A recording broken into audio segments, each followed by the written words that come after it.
So this is Inscryption, at least the physical Inscryption board that me and my father have been working on. And I want to show you how it works and what I've done to basically recreate the first act campaign of Inscryption for real life. First, we don't even need to worry about this board here, because the core of Inscryption, of course, is the cards. So I have 2 card packs here, which I've combined them both. I've bought these off of Etsy. I'll leave a link in the description for where to the specific creator I bought these from. There's several creators that have printed out Inscryption cards for people to use for a real game. I quite like these ones. High quality cards, I think. They work quite nicely, but there's more than one option out there. But yeah, let's take a look. So here we have all of our cards, and I've got these all organized to my own liking. So let's just take a deep dive in what we have here. So to start off, we have our Squirrel deck, Beast deck. Squirrel deck, as in the game, we have 7 squirrel cards. So you can see here there are lots more squirrels, 14 for each pack, so a lot of squirrels. And also over here in kind of this junk pile, I have a lot of extra cards that you don't really need for this. Cards that just are extras or unneeded. So we'll just leave that there. So we have our starter deck here. Now traditionally, these guys are not included first.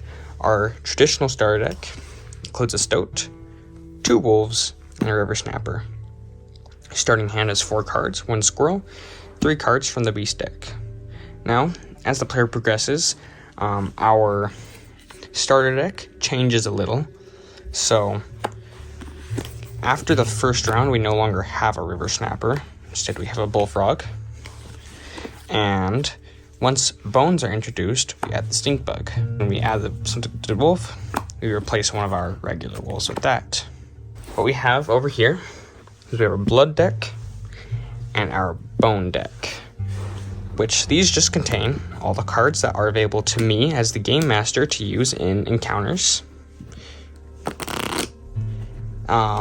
And for the player to pick up in card draws. And, pretty straightforward. Just all the other cards, for the most part. We also have our rare card deck, which is typically, players will find rare cards, either at the trader, if they've got a golden pelt, or at the end of boss fights, they are given the opportunity to pick a rare card. Over here, we have our special abilities deck.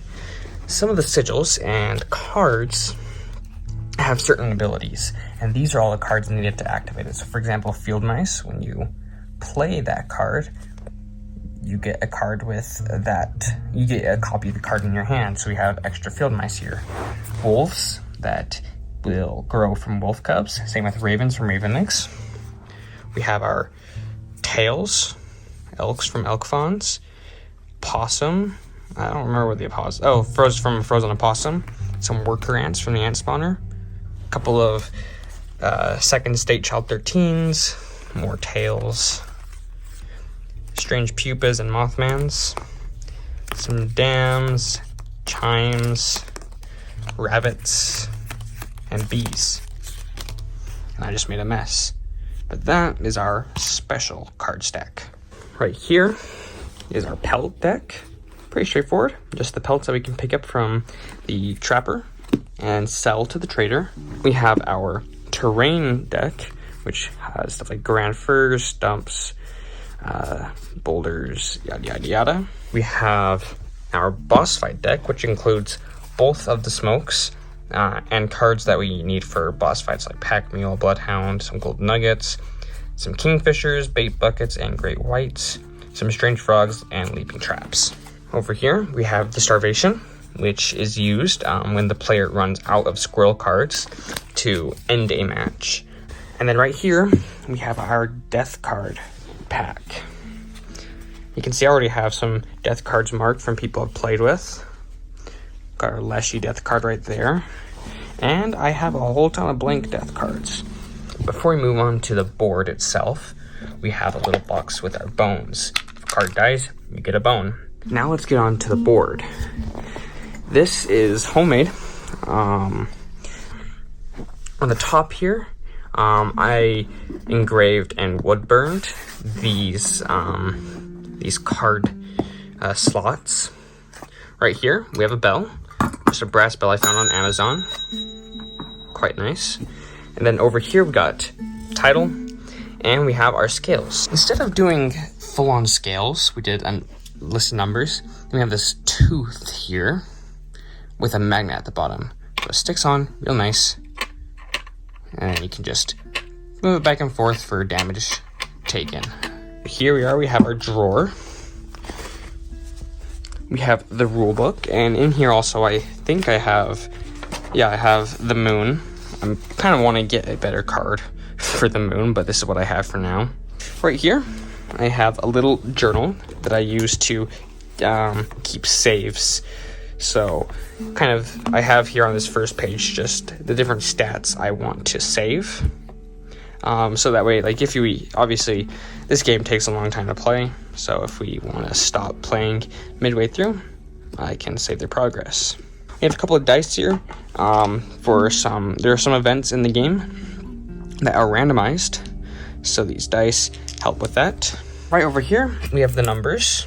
Numbers are useful for when we transform cards, buff them up, and also for when cards take damage or affect the health or strength of other cards. So we can, say, take down his health to 2 from 3. And here I have these little files for extra sigils. And if I say grab one out, okay, so that's the hoarder sigil. You can see we have these little patches, which we could set on top of a card to say, hey, this card now has that sigil for when we buff up cards. We also have right here our campaign sheets that I've created, which this I think is iteration number 3 or 4 of my campaign sheets. It took a long time to balance out this, but as you can see I have the different events. Okay, so this is how we have our characters and lots of our events in the game of Inscryption. So as you can see, I'm on my iPad here, and this is Procreate. And I have used this to basically create all of the stuff that is difficult to create in real life. I have built out here. So, like we can see, we can have like our lives, take out flames, like so, our totems, and we can pick out which sigil we want, just like so. Have our items that we can collect, 3 item slots. We have a few card draws for when we want to draw a tribe, or when we draw a cost, campfire event, the cave trial event. We have sigil inscription. Lots of the characters, like the wood carver, the mycologists, the bone lord, Goobert, the trapper with his pelts. We have the trader, the prospector, and we have bosses. So we have our boss lives plus Leshy's life, the prospector, the angler, the trapper, the trader, and of course Leshy, scribe of the beasts himself. We can take out the moon for when he turns that into a card. We also have, if we go back up here, we have the cabin trials where we can get our boons for the final fight, just like so. All of these, like whenever there's like a spot where you can put cards, it's all to scale, so when I have it fully sized, the cards fit on. And that there is Inscryption in real life. You can even see a little bit, if we turn this back around, how this might look like in mid-game. We get our bone token box here. Lay some of our gained tokens down for easy storage. Maybe we have out like coyote, and maybe we put out our river snapper, and of course the cat, right? Then on Leshy's side, maybe he's got a grizzly he's about to put out, and Alpha's right there. And you can kind of begin to see what this looks like in play. Clink.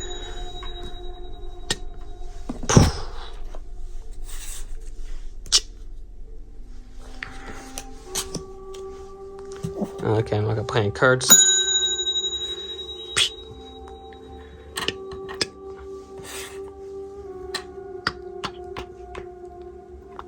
Kind of fun. And that is Inscryption. Let me know in the comments if you have any questions about how we did this. It's been quite a fun project, and I think that the results look really cool now that it's finished.